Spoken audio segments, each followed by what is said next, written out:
Quand un prof de maths parle d'une fonction, d'une formule, d'une équation, souvent ce qu'il veut dire c'est une variable ici qui est comme tout seul, égale à quelque chose de plus massif. Souvent, il y a l'autre variable avec plusieurs amis.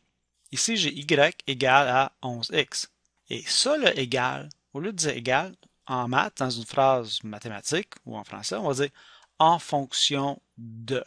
Donc ça serait y en fonction de x. C'est le x là qui vient après, qui est tout mélangé avec des amis. Là, j'ai l'aire d'un sac avec le rayon. Ça, ce serait l'aire du sac en fonction du rayon. Il y a tout le temps deux variables. Pour le volume d'une sphère, mais j'ai le volume en fonction du rayon. Parce que c'est le rayon ici qui est la variable qui a tous ses amis. Ça, c'est le rayon encore. Et ça, c'est x. Là, si j'inverse la phrase, je dis, ici, je veux le x en fonction de y. Donc, ce qui vient avant le en fonction, c'est la valeur qui est supposée être tout seul. Donc, je viens ici, puis je commence avec la formule. Y est égal à 11x. Et mais je veux que le x, là, je veux qu'il soit tout seul. Donc, j'ai besoin d'isoler le x. Donc, pour enlever ses amis, disons qu'on va enlever le 11, on va faire diviser par 11.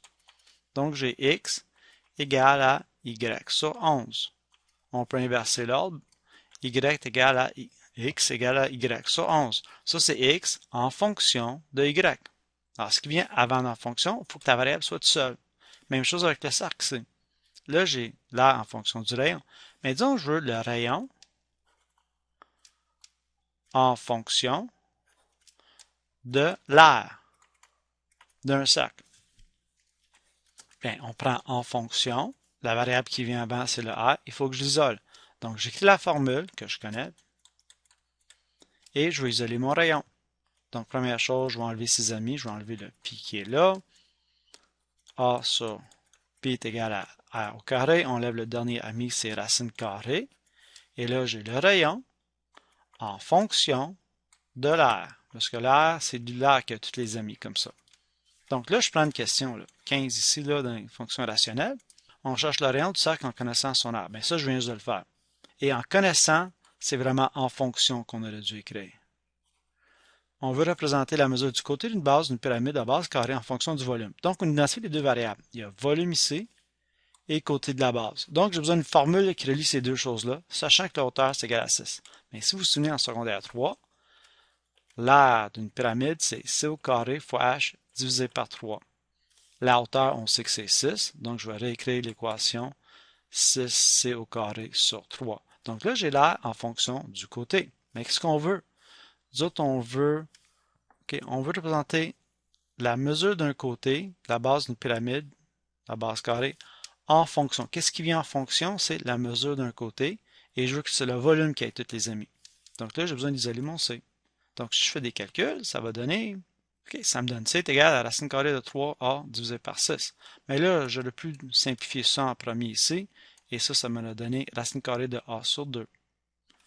Là, le C ici, un projectile est lancé. J'ai déjà l'équation ici, donc je vais l'écrire. Là, ce que j'ai ici, j'ai la hauteur en fonction de x qui est le temps. Et ce qu'on veut, nous autres, c'est exprimer le temps, qui est la valeur x, en fonction. Donc, je veux que lui soit tout seul, puis je veux que les amis soient tout avec la hauteur. Donc, je veux que les amis aillent rejoindre le h. J'ai fait moins 9 de chaque côté, j'ai divisé par moins 2, j'ai fait racine carrée et ça me donne ça. Donc là, ici, j'ai le temps en fonction de la hauteur. C'est la hauteur que tous les amis. Même chose pour le dernier, c'est un peu plus difficile, lui. J'ai un triangle, j'ai la base qui est x et j'ai la hauteur qui est x plus 4.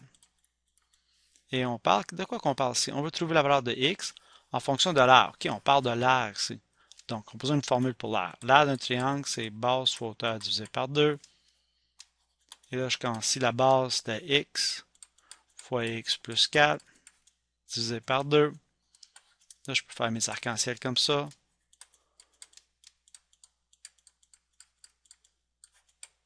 Okay. Là, j'ai l'aire en fonction de x. Moi, ce que je veux, c'est je veux x en fonction de l'aire. Donc, j'ai besoin d'isoler mon x ici. Comment est-ce que je vais faire ça? Là, je vais enlever le 2. Et pour isoler mon x, j'ai fait complétion de carré, j'ai ajouté un plus 2 de chaque côté. 4 divisé par 2 au carré. Ici, j'ai ajouté le 2. Ça me donne x plus 2 tout au carré, parce que c'est un carré parfait. J'ai fait racine carrée de chaque côté. Je peux être plus ou moins ici, parce que je sais que je veux un plus, je veux pas un négatif. Et ça me donne x plus 2 égale à ça. J'ai fait moins 2 de chaque côté. Et ça me donne ça. Donc ici, j'ai le x, qui est la base, en fonction de l'air.